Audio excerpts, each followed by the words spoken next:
For example, one of the things we often do is track an assembly line, an automotive assembly line. And by attaching our trackers to the workers in that line, we're able to digitize very specifically what they're doing in their given workflow. So maybe they're attaching a water pump to an engine, for example.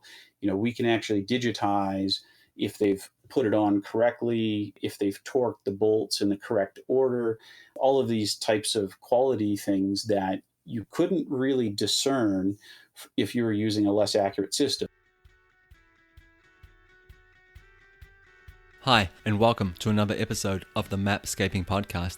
My name is Daniel, and this is a podcast for the geospatial community. My guest on the show today is Matthew Lowe, and he is the CEO and co-founder of a company called ZeroKey. And ZeroKey does indoor positioning, but they're doing it in a slightly different way than what we've talked about before in the podcast. So we've done episodes where we've looked into positioning as a service. I've talked to other companies and players in the space that are doing indoor positioning using beacons. We've had people talking about how cell phones and smartphones are the future of indoor positioning and how they're going to be used as a platform by fusing different data sources. We've even had people talking about using the geometric field of buildings to help navigate and locate, position objects inside. But Matthew's approaching this from a slightly different aspect, and I'm really excited to dive into the conversation. This podcast is all about connecting people and ideas and businesses within the geospatial community. And over the next few podcast episodes, I'm going to be running a few experiments. And this experiment is going to be about how can I facilitate that connection? What can I do to help better connect you with some of the guests that we feature on the show? So the idea that I have is to allow you to book a one-on-one call with the guests that we feature on the show. So this will only be available to the people that are on our email list. So if you go to mapscaping.com/podcast, you can sign up there for our email list. And after this show, 3 to 4 days after this show is published, after this episode is published, you will have the opportunity to book a one-on-one call with the guest that you're about to meet with, Matt Lowe. So this is a huge opportunity, and I really hope that you take advantage of it.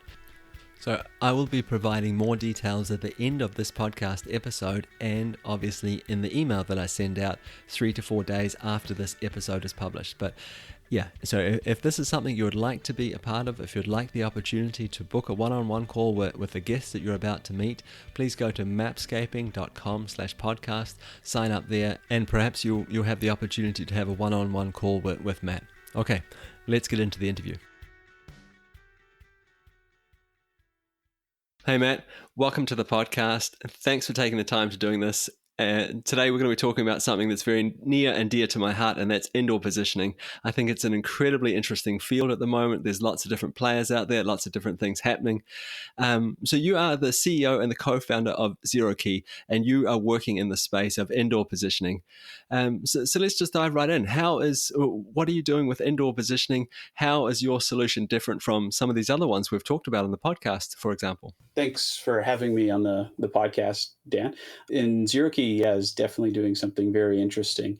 We built this technology that really kind of advanced what's even possible in the indoor positioning world. And in a nutshell, it's really as simple as, saying hyper accurate indoor location. But when you get down to the nitty gritty, what we really did was build a technology that is millimeter accurate in 3 dimensions in terms of localizing objects, which is pretty critical in a lot of different scenarios, specifically in industrial type scenarios, in retail and logistics and supply chain, that sort of thing. So millimeter accuracy is pretty impressive. How are you doing that? Well, it relies on some proprietary IP that we built, going right back to the origins of the company. But really, it comes down to the fact that we rely on ultrasound or acoustics for location. And kind of the big advantage and what sets us apart from basically everyone in the indoor positioning industry, we use acoustic time of flight measurement, and we have a whole bunch of really high level signal processing stuff that we do there, but we use ultrasound for our time of flight measurement, which is way more accurate than using radio frequency, which is what most indoor positioning technologies rely on. So time of flight, we're measuring from the time we send a signal to the time the signal is received. Is that correct? Yeah, exactly. You got it. Okay, so normally when we do positioning, we think about taking measurements from a lot of different places and then doing what might commonly be referred to as triangulation. Is this what's happening here? Yeah, so we do basically that. We would call it multilateration, but essentially it works just as you said. You take a whole bunch of measurements, which in our case are based on time of flight from a given point to many points, and from that time of flight, you're able to figure out how far away something is. So that gives you a range, and then you have a whole bunch of these ranges come together, and using what most people would call triangulation, but kind of more accurately called multilateration, you're able to localize the precise position of something. So, what kind of hardware is involved in this? So, obviously, we have some kind of sensors and receivers, sending out and receiving these ultrasonic wavelengths. What else is involved to make this work? Basically, the way our system is structured, you've got a whole bunch of these little tags, and we've got a variety of models. But essentially, they're as small as a coin cell battery up to larger size units for different use cases. So those form kind of the basis of the tracking network, that each one of those gets attached to whatever you want to track. And we've got some that are wristbands for putting on people on assembly lines and stuff like that. And we've got ones that are clip on devices for access control and stuff like that. Or we even have ones that are adhesive back for tracking products or pallet, anything like that in a supply chain. And then those communicate to what we call our anchors. And these, you can think of them a lot like GPS satellites. And so we deploy our anchors in a given environment, and they form a mesh network. And that's actually what you're tracking objects relative to, is those anchors. But it's kind of interesting because as much as we're using acoustics and we're using ultrasound, the system itself is actually quite similar to GPS and how GPS works. Obviously, we got our own little tweaks on it, but the kind of the ultimate structure and architecture of how the positioning system works from that positioning aspect is very, very similar to what we use every day in our cars and cell phones. So you said something really interesting there. I mean, obviously you said a lot of really interesting things there, but I just want to highlight one thing, and that's the idea of a mesh network. Would you mind just giving us a brief definition of what a mesh network is? Yeah, so mesh networking basically was one of the enabling technologies for our solution. And what it means is you can essentially have all of these different devices spread out through the environment, and you don't need a wire running to every device to be able to communicate to it. Instead, they all have radios built in, and you're able to get data from one point in the network to any other point in the network using kind of all the nodes in between to relay that information.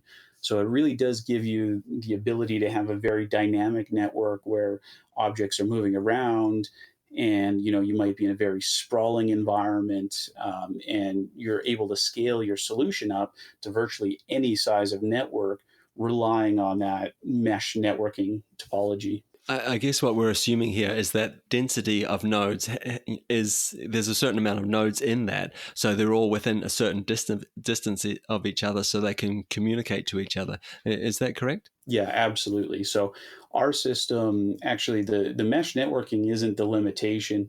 Our system actually requires a fairly high density of nodes, relatively speaking, because we rely on acoustics for that time of flight ranging. So in our system, every roughly 30 to 40 meters, you would have to have another anchor node in the environment. Okay, so I think we have a good understanding of how this is sort of working now, but it'd be really interesting to hear what it looks like in practice. So I'd go, let's say I had a library, for example, and I chose a library because there's lots of shelves, there's lots of walls, there's lots of obstructions in the way. And so the first thing I'd like to know is, does your system, do the wavelengths, do they propagate through those walls? That would be an interesting thing to know. And also, what would the setup in our library look like, in terms of anchors and nodes? The frequencies we use don't propagate through walls, and that's actually a benefit. And I'll get into why maybe a little bit later. But what like a library would look like is you essentially you'd have maybe a couple dozen anchors for a section. Obviously, it depends on how big of a library you're talking about. But the acoustic waves actually do propagate around kind of smaller objects. And the way I describe it, the best analogy I can think of is kind of like water flowing in a stream, and you've got kind of a rock in the middle of that stream. Well, any turbulence of the water or waves in the water will propagate around the rock and continue through. Same thing with acoustic waves. But if you go up to that same stream and you build a dam, obviously the water can't flow through. And so in that example, the wall is the dam versus like a shelf or something like that is, a single rock in the stream. And so for most things, as much as it will impact the accuracy a little bit, the acoustic waves do propagate around obstructions in the environment, which is, kind of a really good advantage of ours over a lot of line of sight based technologies. Okay, so again, I think you've given us a really good understanding there, which is fantastic. What I'd really like to know now, though, is how do you attach meaning to these objects? Are they just sort of objects moving around in space, or when you put them in the world, do you have to say you are attached to a window, for example? You are attached to a drawer. This is a wristband that a person is going to be wearing. Is there some kind of digitizing of objects before you sort of release them into the wild? To help sort of add a little bit more context to the mesh network and to the objects that you're tracking? Yeah, absolutely. So you need to know what it is you're tracking, and that digs a little deeper into some of the actual use cases. We deploy across a variety of industries, going right from advanced manufacturing, supply chain, logistics, health and safety. And each one of those use cases has a different way they kind of categorize and identify their objects and derive some sort of meaning from the positioning data. Um, but you're absolutely right. You need to know what that device, what that tracker is assigned to or attached to, so that you can start to understand what it means. But you touch on a really interesting thing there where you mentioned context. Traditionally, you're looking at things like Bluetooth, even a more modern technology called ultra wideband. And so with these technologies, you've got kind of a lower accuracy positioning fix. And it really does obscure the context, especially in a lot of these high fidelity scenarios.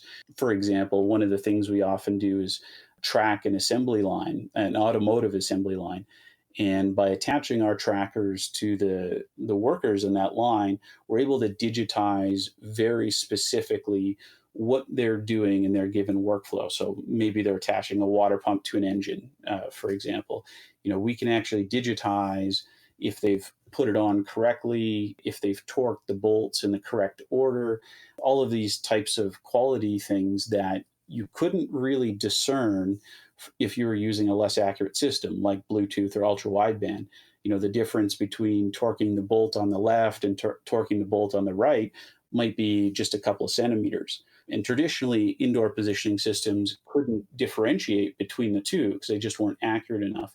So when you have this millimeter level positioning technology, now you can really start to distill that context. And so the data becomes that much more insightful and impactful in some sort of digital solution that you wrap around it.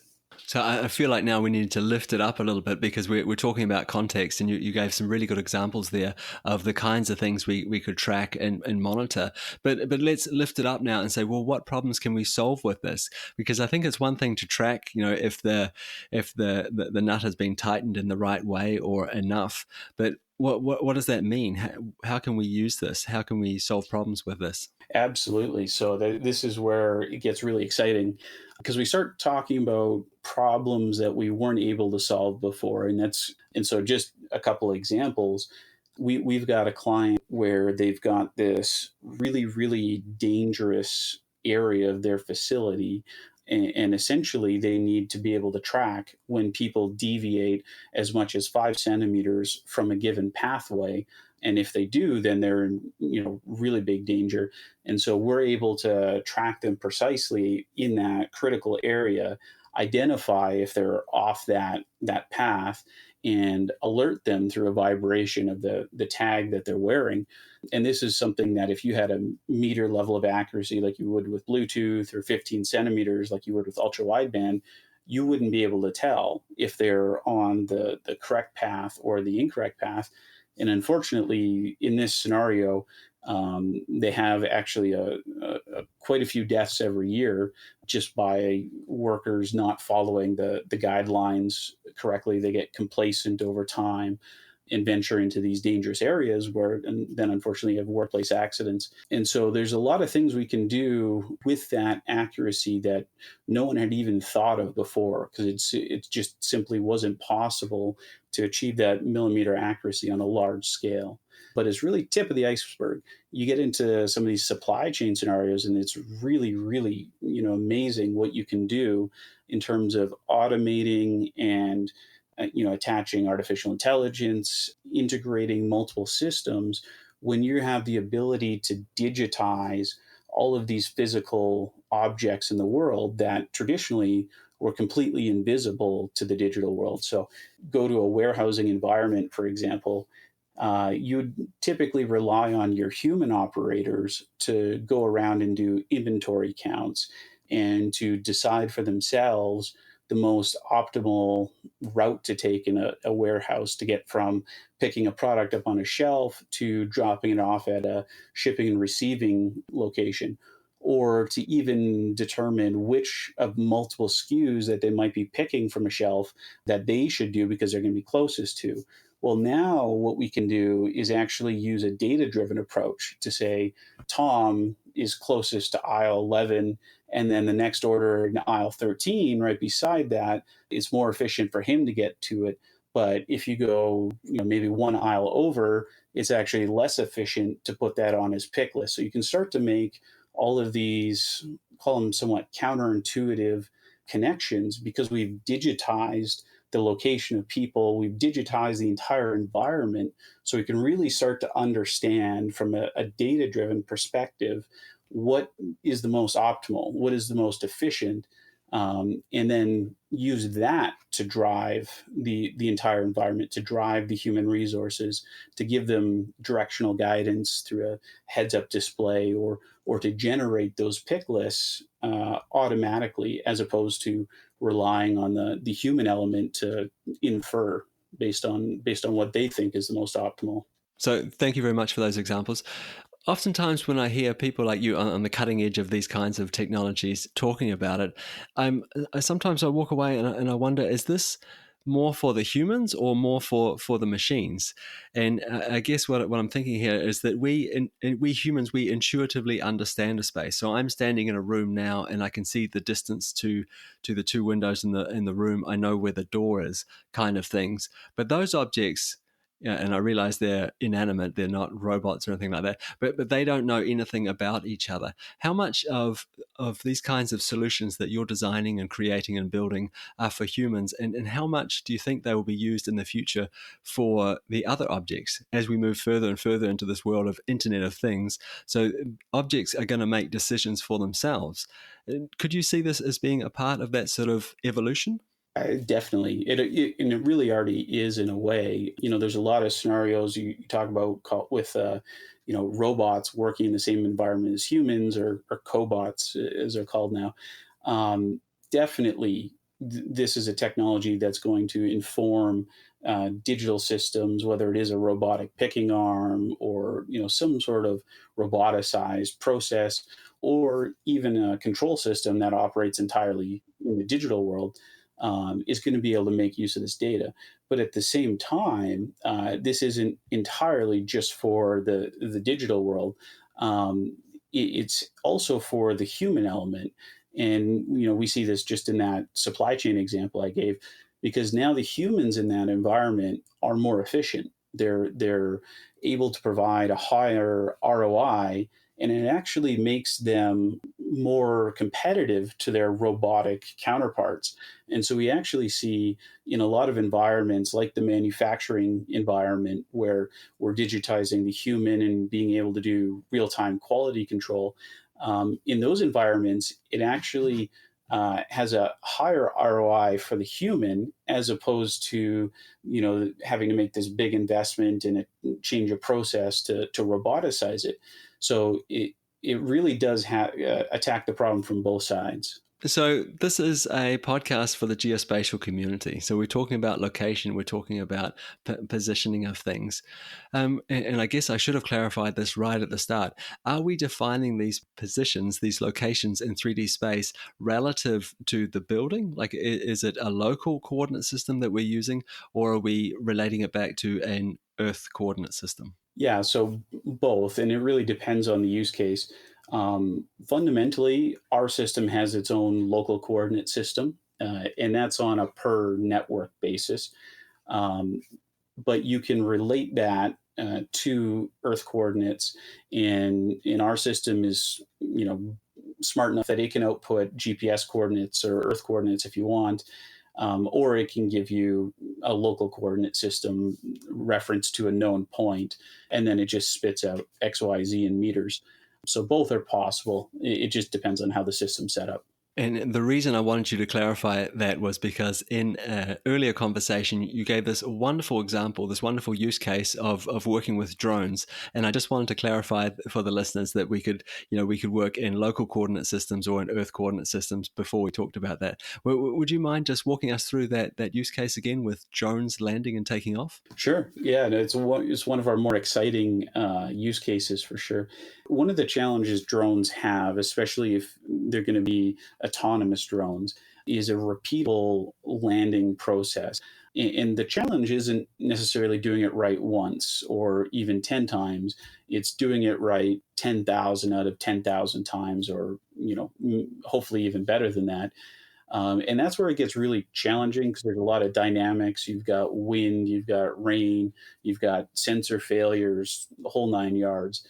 Um, and so when we're looking at a lot of these kind of new models, delivery models, you got Amazon delivery, and kind of everyone and their dog is trying to get into that business at the moment. The challenge really is making it robust enough that you don't have all these failures and whatnot. Because if you land even a meter off of where you're supposed to land, well, that could be someone's car, or it could be a person in general that you've hit. Maybe even in the best case scenario, you've now just had an accident with your drone and it needs to be repaired. So there's a lot of problems there, and it needs to be really, really robust. Problem is, when it comes to outdoor positioning, you've got GPS or GNSS, as it's often called, and it's only really accurate in a really good case to 2 meters, 4 meters, kind of in an average case. So you've got to pair it together with some sort of, whether it's a camera system or you've got a ground radar system. I mean, there's all sorts of technologies in the space, but you have to be really precise. And so there's not really a lot of solutions out there that are robust enough to handle this. And one of the cool things we've been able to do is take our technology that traditionally has been very industrial focused and apply it to a landing zone. And this is where you would use now our zone as a millimeter level guidance system to allow that drone to land 100% of the time exactly where it should. Now, this is something that we're still working with a bunch of our partners with to develop and bring to the market, but it's extremely exciting because it does really represent, that leap in technological capability to power this other leap, which was drone technology. So the two together have some pretty mind-boggling opportunities. And I guess too, whenever we talk about the Internet of Things or mesh networks and these kinds of sensor networks that you're using here, we're also talking about more or less real-time information. So I'm assuming these drones are landing and they can position themselves incredibly accurately in 3D space and adjust to whatever environmental variables are happening at the time and then land. But it's all happening in real time. Is that the correct way of understanding this? Yeah, absolutely. And so the drone scenario is actually a really, really tough one if you're not operating in real time. Any sort of latency in that positioning algorithm is going to make it harder to control the drone. And there's all sorts of weird things that can happen to control systems when you build in that latency.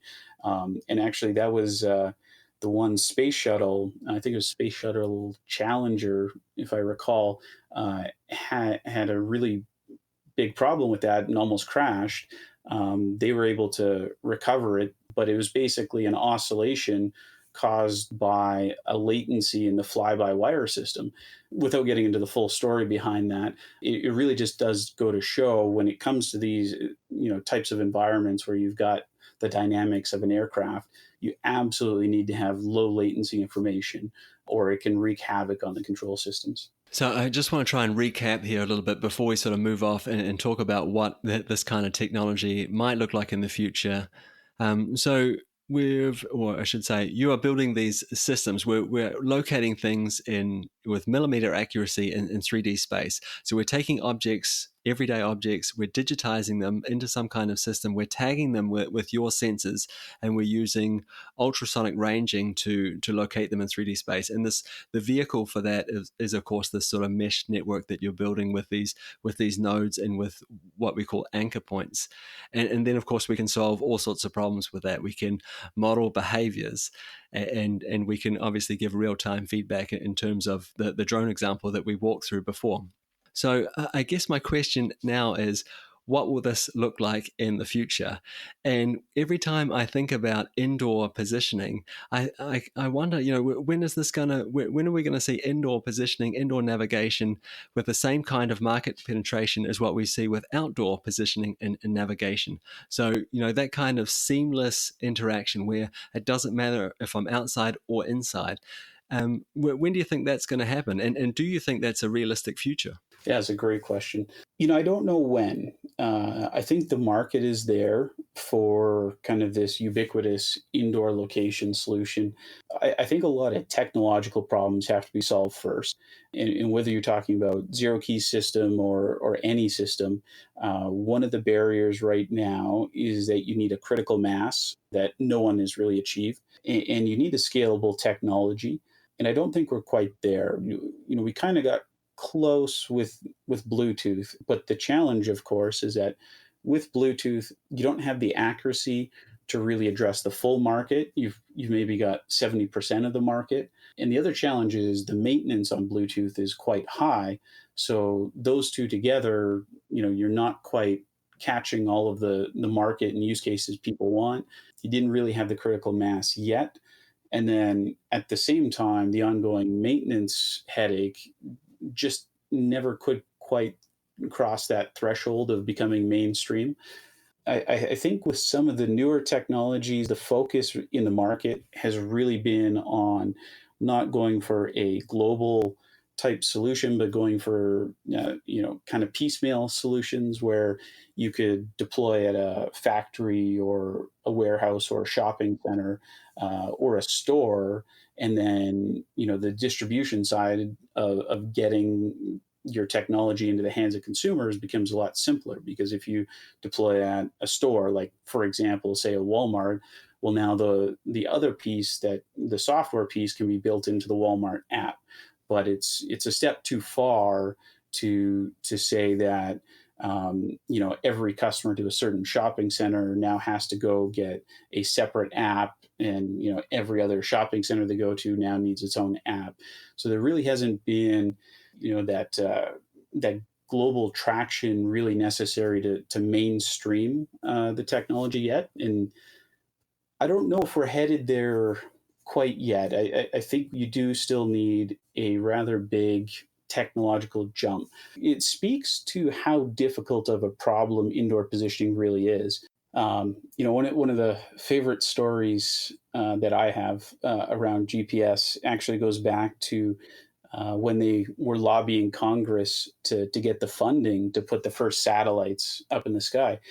And one of the problems was, one of the reasons we almost never had GPS was that Congress wasn't really convinced there'd be civilian applications or any civilian benefit. So they actually had a lot of trouble getting the money to fund the project, because at the time, it was a step too far, I guess, to really think that you might have this technology in the palm of your hand or in your car, even all the way back then. It was just too foreign of a concept, and a capability that we weren't really used to or didn't understand. And it wasn't really until the capability was there and it became ubiquitous to the point where you could get a GPS receiver from a company like Garmin, basically off the shelf. Once that happened, and once it got into smartphones, you saw just an explosion of use cases. So it's really interesting that it is one of those things, like you look at the economic impact of GPS today, it's off the charts. Like if you could even predict that it would have been 1/1000th of what it is now, back when they were trying to get the funding, it would have been a no-brainer. They would have signed that check and it would have been an open and shut case. But it is really hard to see where things will go until the capability is in the marketplace. Indoor positioning, I mean, it impacts pretty much everything in your day-to-day life. Most of those objects are, as far as a digital perspective is concerned, at an unknown location. Like you look at your house, or even your keyboard, for example. Your computer doesn't know where your keyboard is relative to it or anything else. It's, and you look at your door, as you mentioned earlier, or your window.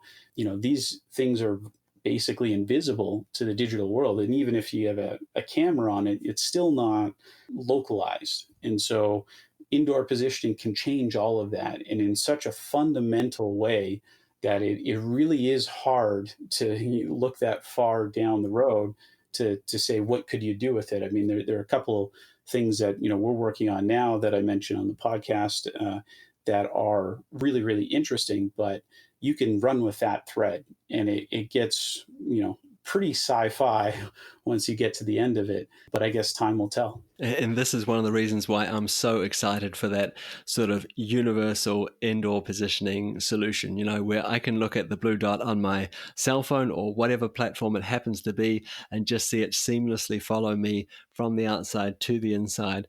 Because not because I'm looking forward to being tracked also on the inside, but because I see it as being this fundamental building block, that this platform that we're going to just see an explosion of different use cases and applications and ideas come out of. So I'm really excited for that. Matt, I really want to thank you for your insights, for the conversation today, for taking the time to come along and teach us all a little bit more about indoor positioning and some of the challenges around it. But just before I let you go, where can the listeners go to reach out to you or learn more about your work? Yeah, zerokey.com.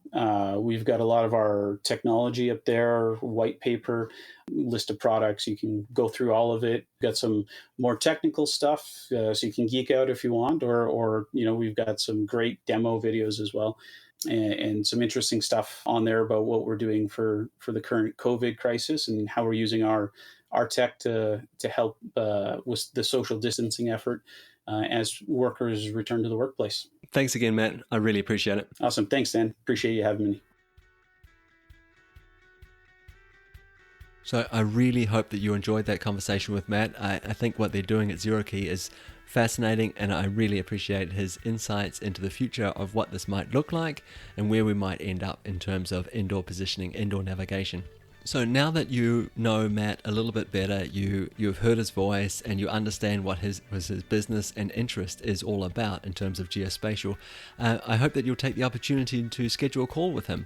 So there's a limited number of slots, obviously. I think Matt has been incredibly generous with his time, but there is a limited number of slots. And if this is an opportunity you think you would like to be involved in or take part in, please go to mapscaping.com/podcast, sign up for the email, and once again, 3 to 4 days after this episode goes live, I will send out an email to everyone on that list with a link to Matt's calendar where you can schedule a one-on-one call with him. I think this is a really huge opportunity. Thank you so much, Matt, for your generosity, and I really hope that you will take advantage of this. So go to mapscaping.com/podcast, sign up, and maybe we can get you on a call with Matt. And that's it for another episode of the Mapscaping podcast. My name is Daniel. It's been a pleasure being your host again this week. Thank you so much for tuning in. Please share this podcast with someone you think might enjoy it, someone you think might get value out of it. I would really appreciate it. Okay, that's it from me. We'll talk again next week. Bye.